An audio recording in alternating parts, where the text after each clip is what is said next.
छोट्यांच्या मोठ्या विश्वात चला जाऊया पुस्तकांचे मालवणी महोत्सवात प्रकाशन.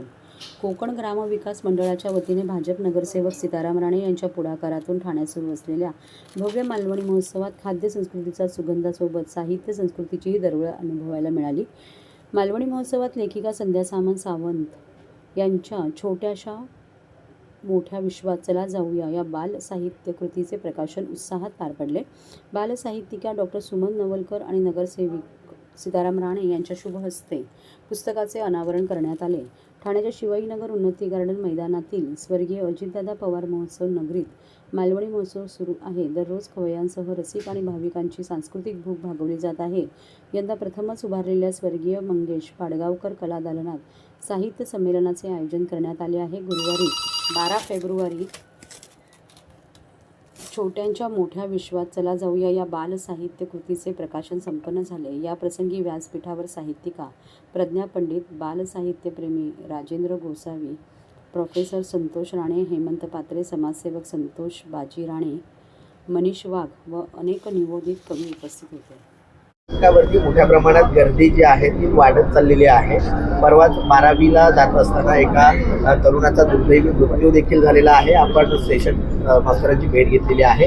काय नेमकी चर्चा झालेली आहे? गर्दी नियंत्रणाबाबत काही ठोस पावलं उचलली जाणार आहेत? असं आहे की काहीतरी दुर्घटना झाली की आपण जागे होतो आणि असंच काहीतरी एक वाईट दुर्घटना एका 12वीच्या विद्यार्थ्याबरोबर झाली आणि त्या अनुषंगाने आम्ही आज या ठिकाणी आलो आहोत. आज आम्ही मॅडमला भेटलो, देवधर मॅडमला. त्यांचं म्हणणं असं आहे की ठाण्या स्टेशनवरनं किमान 10 लाख लोक रोजचे अपडाऊन करत आहेत. एवढा ताण या ठाणे स्टेशनवर आहे. आम्ही काही सुचाव त्यांना दिलेले आहेत. मुंब्रा असेल, कळवा असेल, दिवा असेल आणि ठाणा. तर ह्या 4 स्टेशनला ज्या गैरसोयी आहेत आणि जे ॲक्सिडेंट्स होत आहेत त्या संदर्भात काही सेफ्टी प्रिकॉशन्स काय घेतल्या पाहिजेत ह्या संबंधात चर्चा करायला आज आम्ही या ठिकाणी आलो.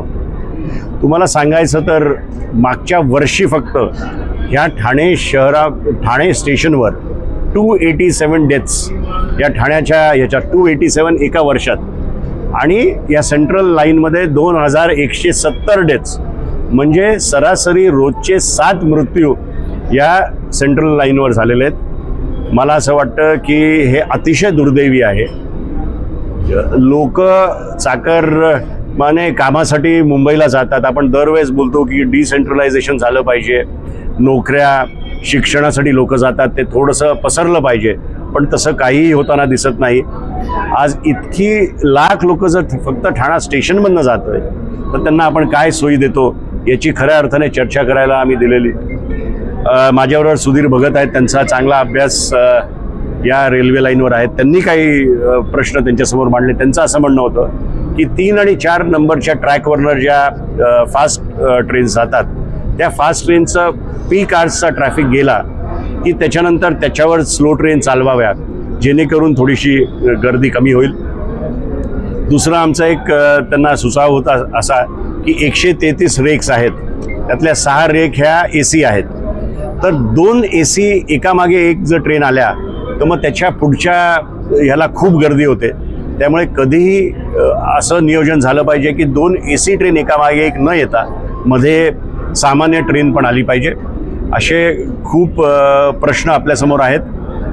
देवधरताईंचं म्हणणं आहे की खूप चांगल्या इन्फ्रास्ट्रक्चर या सगळ्या स्टेशनवर होतं आहे.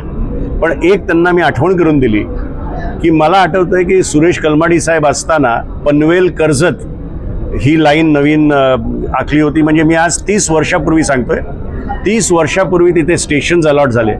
आजही ते काम पूर्ण झालेलं नाही. त्यांचं असं म्हणणं होतं की ती जरी लाईन चालू झाली तर थोडासा ताण ह्या ठाणे शहराचा कमी होईल. तर आपल्या माध्यमातून सरकारला जागं करायचा एक प्रयत्न आहे की ती मार्गिका जी आहे पनवेल कर्जत ती चालू करा, अन्यथा काहीतरी मोठा अपघात या ठिकाणी होईल. मुंब्राचं जर परिस्थिती अशी आहे की सगळीकडची लोक ही मुंब्र्यालाच येतात ट्रेन पकडायला आणि तुर्ब्यापासून म्हणा किंवा कुठनंही शीळ फाट्यापासून. त्यामुळे मुंब्रा स्टेशनलाही तिकडनं ट्रेन सोडायची काय सुविधा करता येईल ते बघा.